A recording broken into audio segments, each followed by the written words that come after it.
Hi, I'm John Horton with Pacific Crest Building Products. We're here in our Sumner, Washington warehouse today to introduce a brand new product, panel-lok accent walls. So today there's a big trend in the marketplace for accent walls to be put up with lap siding, and they're very popular. They give you a lot of decoration in your home, make a big difference. However, we've come up with a new system called panel-lok, in which we are actually pre-assembling the panels, and we make it very quick for you to install that wall.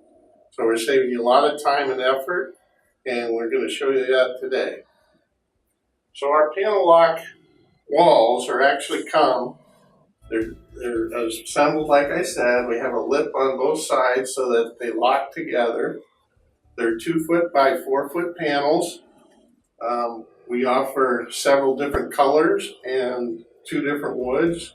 That would be knotty alder, in which we have 4 different colors available, and knotty pine, which we're going to install on this wall today.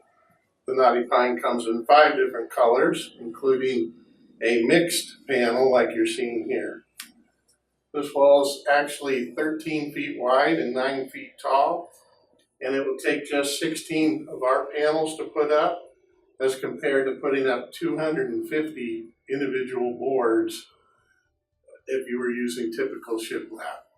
So we save you a lot of time, a lot of figuring out how the pattern should look, and we're going to give you a great accent wall in very little time. You can transform your boring, dull wall like ours right here into a beautiful work of art. Where can you find panel-lok accent walls? Go to our website at pacificpridedoors.com. Thanks for watching. Be sure to check out our full installation video.